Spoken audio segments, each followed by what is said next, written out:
ये खूबसूरत स्टॉल आपको देख रहे हैं जनाब, यहाँ पे नारियल का खालस तेल निकाला जा रहा है इस मशीन से। और इधर हमारे एक दोस्त हैं जो कि बोहड़ के भी दोस्त हैं, जो बैनियन ट्री से भी मोहब्बत करते हैं, तो हमारी मुश्तरका दोस्ती हो गई। रशीद खालिद साहब बड़ी नामवर शख्सियत हैं, अखबार में लिखते हैं, उस्ताद हैं, environmental sciences, horticulture, Quaid-e-Azam university, बहुत से लोग उनको जानते होंगे। तो सर जी कुछ बताएं कि एक तो ये है कि खालस ग़िज़ाओं का और अपनी जो आपने खेती बाड़ी कर रहे हैं जो अपने घर के साथ, और वहाँ पे जो बोर्ड का दरख्त है, और ये सारी कहानी आपने क्यों सजाई हुई है, आपके साहबजादे क्या कर रहे हैं, तो अपने बारे में बताएं और ये बोर्ड की कहानी भी और फार्म की कहानी बताएं।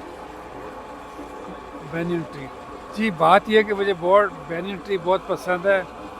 इसके अलावा रुख वगैरह यहाँ के जो अपने पुराने दरख्त हैं, इनकी बड़ी कल्चरल हिस्ट्री है। ये जैसे ये पीपल हो गया, मशीन बंद कर दो यहाँ, जैसे वो है ना ये वो रिलीजियोसी कैसिया रिलीजियोसिया जो पीपल को कहते हैं, तो ये महात्मा बुद्ध और पुराने इस तरह से बुजुर्ग लोग वहाँ पे उनके नीचे जाके बैठ के इबादत किया करते थे। तो ये दरख्त जो है ना, इनका इंसान वैसे भी बहुत ताल्लुक़ है इंसानियत से। दरख्त नहीं होंगे तो हम भी नहीं रहेंगे। ये जितनी आप क्लाइमेट चेंज देख रहे हैं, ये दरख्त काटने पे हो रही है। यानी इस वक्त जो है ना, लेकिन क्लाइमेट जो चेंज हो रही है, इसके पीछे सबसे बड़े जिम्मेदार पाकिस्तान में कम अज़ कम ये हाउसिंग माफिया है, ये DHA, ये बैरियर टाउन्स, और ये जो भी इस तरह की चीज़ें हैं, सब बहुत गलत कर रहे हैं। दरख्त जो है ना, ये आपको यानी सारी किस्म की आपको ग़िज़ाइयत यहाँ से मिलती है। आप अगर आप ग़िज़ा सही कर लें तो आपकी सेहत ठीक हो जाएगी। माशाअल्लाह। अच्छा, अब ये जो इस वक्त ऑयल निकाल रहे हैं, दिखा रहे हैं जनाब हम लोग, ये आपका नारियल का तेल निकाला है आपने इधर से, तो ये एक्सरसाइज ये, और फिर आपके ऑर्गेनिक आपके मीठे पड़े हुए हैं, कुछ यहाँ पे आपने हर्ब्स रखी हुई हैं, वो 4 आपके ये साहबजादे ने लेके आए हुए हैं।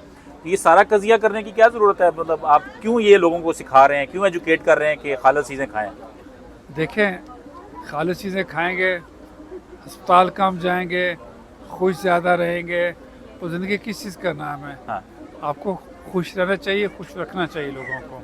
ठीक है। बाकी ये जो है ना, अभी तो मौसम नहीं आ रहा, वरना यहाँ पे आपको मेथी, आलू, पालक, साग, गाजर, चुकंदर, क्या कुछ नहीं मिलेगा। सर किसी दिन सर आपके डेरे पे आएंगे, आपकी जो है ना फार्म पे आके बोर्ड का दरख्त भी देखते हैं। Most welcome. और ये आपकी, अगर आप यहाँ पे आएँ तो इनका ये स्टॉल है, किस नाम से है जी? RK ऑर्गेनिक्स इनके साहबजादे के यहाँ पे बैठते हैं। हाँ। और ये आप इनकी चीज़ें देखें, और रशीद साहब से भी आप अच्छी कंपनी करें। मैं इंशाल्लाह ताला आपके पास दोबारा चक्कर लगाऊंगा। ज़रूर। Thank you sir.